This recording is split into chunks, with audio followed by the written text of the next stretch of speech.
যে কোনো সুবিধা অসুবিধার কারণে একটা শিক্ষককে বাদে দেয়, এটাকে ছাত্রদের কাছে জানাতে হবে, ছাত্রদের কাছে বলতে হবে, ছাত্রদের কাছে খড় দিতে হবে। ওই ছাত্রগুলো এখানে কাজগুলো যারা করছে, যারা এটার ইন্ধনদাতা, ওই ছাত্রগুলোকে দ্রুত মাদ্রাসা থেকে বহিষ্কার করতে হবে। প্রয়োজনে সম্মানিত মোহতামিম ঐক্যবদ্ধভাবে হয়ে সম্মানিত মাদ্রাসার দায়িত্বশীল যারা আছে, ব্যাপক বোর্ড হাইয়া বলেন, এরকমভাবে যারা ওলামা একরাম দায়িত্বশীল, ওদেরকে ওই ছাত্রগুলোকে বিচারের আওতায় আনতে হবে। ওই সমস্ত ছাত্রগুলোকে দ্রুত আমার এই লাইভটা আপনারা চড়াই দিবেন। আসসালামু আলাইকুম রহমতুল্লাহি ওয়া বারাকাতুহু। সম্মানিত প্রিয় দেশবাসী, আপনারা দেখতেছেন, বেশ কয়েকদিন পূর্বেও দেখেছেন ঢাকা যে দেওবাগ মাদ্রাসা নিয়ে যে একটা ষড়যন্ত্র চলছে, মাদ্রাসার কর্তৃপক্ষ মোহতামিম সাহেব সহ তারা দুষ্কৃত দু একজন শিক্ষককে তারা ঐক্যবদ্ধভাবে মাদ্রাসা থেকে অব্যাহতি দিয়েছে। সেটাকে কেন্দ্র করে কারো পক্ষপাতিত্বের লোক হইতে পারে স্বাভাবিক, কারো মহব্বতের লোক হইতে পারে ওই লোকগুলায়। সেই কারণে তারা কী করছে, ওই শিক্ষক যাদেরকে অব্যাহতি দিয়েছে মাদ্রাসার কর্তৃপক্ষ, মাদ্রাসার প্রিন্সিপাল সহ,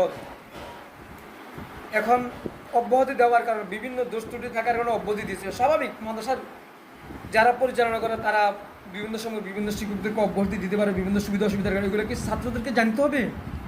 এটা কি ছাত্রদেরকে জানতে হবে?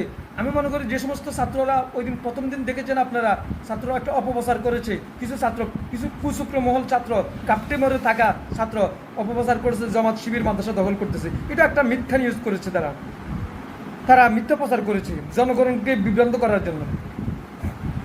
এরকমভাবে তাদের মাদ্রাসা নিয়ে যেতেছে, অথচ পরক্ষণে আমরা দেখেছি, যোগ বিয়োগ করে দেখেছি, আমরা তদন্ত করে দেখেছি, অনেকগুলা আমরা পর্যবেক্ষণ করে দেখেছি, সেখানে তারা তাদের ওই প্রতিষ্ঠানকে তারা তাদের আয়ত্ত নেওয়ার জন্য ওই কাহিনীগুলো করেছে। অথচ মাদ্রাসার প্রিন্সিপাল, অন্যান্য শিক্ষক সহ মাদ্রাসার দায়িত্বশীল যারা সুরা কমিটির সহ, তারা কি করছে, ওই শিক্ষকগুলোকে বাদ দিয়েছে। কিন্তু এটাকে কেন্দ্র করে ওই ভক্তবিন্দু যারা, তারা কি করছে, একটা অপপ্রচার চালাদি সেই থাকার জন্য ওই প্রিন্সিপালকে তারা বাদ দেওয়ার জন্য তারা আবারও আজকে মাঠে নেমেছে। আপনারা দেখতেছেন কীভাবে করতেছে। যে সময় যেটা মনে চায়, প্রিন্সিপাল প্রতিষ্ঠানের সুবিধা অসুবিধা এরা তারা বুঝে, তার কমিটি নিয়ে সেগুলো তারা কি করবে না করবে এটা কি ছাত্রদেরকে জানতে হবে? আমি মনে করি ওই ছাত্রগুলোকে বহিষ্কার করা উচিত, ওই ছাত্রগুলোকে বহিষ্কার করা উচিত মাদ্রাসা থেকে। যে ছাত্রগুলো বলছে জামাত শিবিররা আমাদের মাদ্রাসা দখল করে নিয়ে যাচ্ছে, প্রথম নম্বর অপপ্রচার করছে, ওই ছাত্রগুলোকে চিহ্নিত করে তাদেরকে বহিষ্কার করা উচিত মাদ্রাসা থেকে। ওই জন্য প্রতিটা মোহতামিম, প্রতিটা মাদ্রাসার ছাত্র শিক্ষক প্রতিবাদ উঠানো প্রয়োজন আমি মনে করি। যদি এরকমভাবে তারা এগুলো করতে থাকে, একটা অন্যায় কাজ করতে থাকে, মিথ্যা রটাইতে থাকে, একসময় তো ন্যায় দেশ থেকে উঠে যাবে, ইনসাফ দেশ থেকে উঠে যাবে। যে কোনো সুবিধা অসুবিধার কারণে একটা শিক্ষককে বাদে দেয়, এটাকে ছাত্রদের কাছে জানাতে হবে, ছাত্রদের কাছে বলতে হবে, ছাত্রদের কাছে খড় দিতে হবে। ওই ছাত্রগুলো এখানে কাজগুলো যারা করছে, যারা এটার ইন্ধনদাতা, ওই ছাত্রগুলোকে দ্রুত মাদ্রাসা থেকে বহিষ্কার করতে হবে।